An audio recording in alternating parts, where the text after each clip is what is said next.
भजनलाल सरकार का बड़ा फैसला, अब महिलाओं के खातों में आएंगे सीधे पैसे, किसानों को मिलेगी राहत और छात्रों के लिए भी आई है खुशखबरी।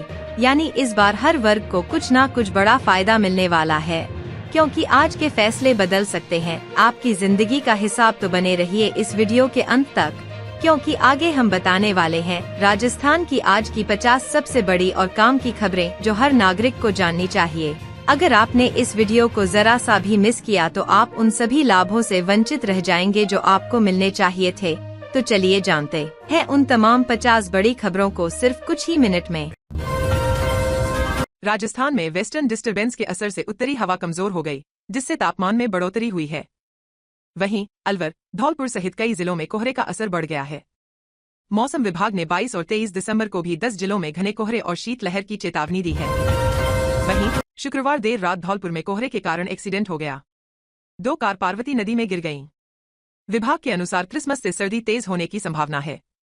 वहीं भिवाड़ी सहित आसपास के एरिया में प्रदूषण का स्तर खतरनाक लेवल पर बना हुआ है। 2 थानों की पुलिस ने 2 लाख लेकर तस्कर छोड़ा, तीसरे थाने की पुलिस ने फिर पकड़ा, 4 पुलिसकर्मी सस्पेंड। जोधपुर में लिए रुपए, पाली में 2 थानों की पुलिस ने 118 किलो डोडा पोस्ट से भरी कार को पकड़ा, लेकिन 2 लाख रुपए की डील कर तस्कर को छोड़ दिया। कुछ देर बाद ही तीसरे थाने की पुलिस ने कार को फिर पकड़ लिया। जांच के बाद एसपी आदर्श सिद्धू ने 4 पुलिसकर्मियों को सस्पेंड किया है। आरोपी पुलिसकर्मियों ने मामला दर्ज करने की धमकी देकर जोधपुर में परिचित को रुपए दिलवाए थे। राजस्थान के 11 प्राइवेट डेंटल कॉलेजों पर 110 करोड़ जुर्माना, जिनके एनईईटी में 0 या माइनस में नंबर आए, उनको भी एडमिशन दे दिए थे। सुप्रीम कोर्ट ने राजस्थान के 11 प्राइवेट डेंटल कॉलेजों पर 110 करोड़ रुपए का जुर्माना लगाया है। इन कॉलेजों ने नियमों को ताक पर रखकर एडमिशन दिया था। कोर्ट ने मानवीय आधार पर उन डॉक्टर्स की डिग्रियां रद्द होने से बचा ली हैं, जिन्होंने अपना कोर्स पूरा कर लिया है। कोर्ट ने उनके के लिए एक बड़ी शर्त रखी है। शर्त के मुताबिक इन डॉक्टर्स को शपथ पत्र देकर राज्य में 2 साल तक निःशुल्क सेवा प्रोबोनो सर्विस देनी होगी। जयपुर की सड़कों पर ब्रह्मोस मिसाइल नजर आएगी, सेना के टैंक होंगे। एसएमएस स्टेडियम में लाइट एंड साउंड शो के जरिए ऑपरेशन सिंदूर की ताकत दिखाई जाएगी। ये सब होगा 15 जनवरी 2026 को आर्मी डे पर। पहली बार वीरों की धरा राजस्थान में सेना दिवस परेड होगी। परंपरागत रूप से दिल्ली में ही होने वाली परेड के लिए पहली बार जयपुर को चुना गया है। जयपुर में 3 बड़े कार्यक्रम होंगे। आर्म्ड फोर्सेस की परेड के साथ ही गुलाबी नगर के आसमान में सैकड़ों ड्रोन नजर आएंगे। आधुनिक शस्त्रों की प्रदर्शनी लगाई जाएगी। राजस्थान माध्यमिक शिक्षा बोर्ड ने 10वीं और 12वीं की परीक्षाओं का टाइम टेबल जारी कर दिया है। 10वीं की परीक्षा 12 से 28 फरवरी 2026 तक आयोजित होगी, जो कुल 17 दिन चलेगी। वहीं 12वीं की परीक्षा 12 फरवरी से 10 मार्च 2026 तक होगी, जो 28 दिन तक चलेगी। बोर्ड सचिव गजेंद्र सिंह राठौड़ ने बताया कि इस परीक्षा के दौरान करीब 6 दिन की छुट्टी रहेगी, जिनमें 4 रविवार और 2 छुट्टी होली और धुलंडी की होगी। सदाचार समिति को बेगुनाही के सबूत नहीं दे पाए तीनों विधायक निधि में भ्रष्टाचार पर भास्कर के खुलासे की जांच कर रही विधानसभा की सदाचार समिति ने शुक्रवार को तीनों विधायकों से 1-to-1 सवाल किए। खीमबसर से भाजपा के विधायक रेवंत राम, डांगा, हिंडौन से कांग्रेस विधायक अनीता जाटव और बयाना से निर्दलीय विधायक ऋतु बनावत से समिति ने पूछा कि क्या आपने विधायक निधि से अनुशंसा करने के बदले कमीशन मांगा। इस पर तीनों ने खुद को निर्दोष बताया। कमेटी ने सबूत मांगी तो उन्होंने समय मांगा। रेवंत राम ने 5, अनीता ने 7 और ऋतु ने 10 दिन की मोहलत मांगी, जिसे समिति ने मंजूर कर लिया। अब तीनों विधायक अलग अलग दिन समिति के सामने पेश होंगे।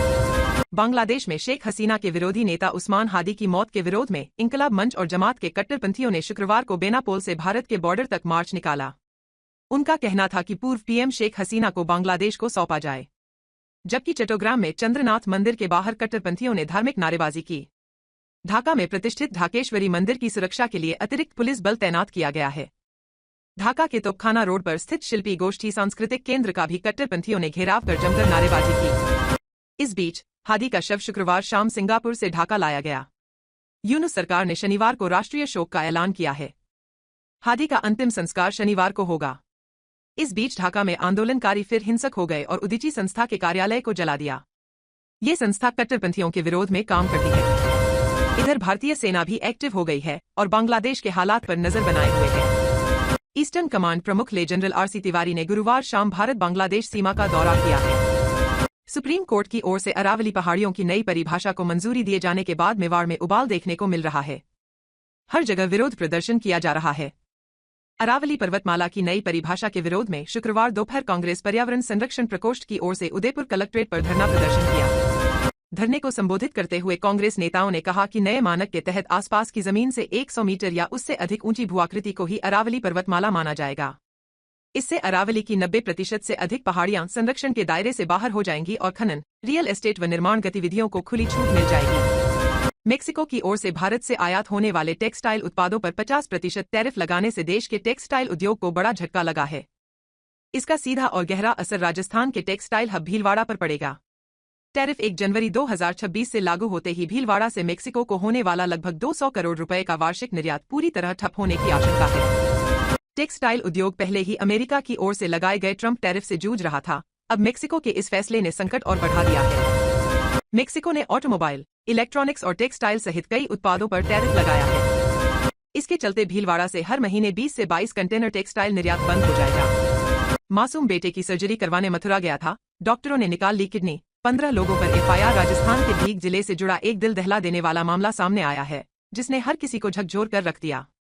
एक युवक अपने मासूम बेटे को इलाज के लिए जिस अस्पताल में लेकर गया, वहां उसकी किडनी ही निकाल ली।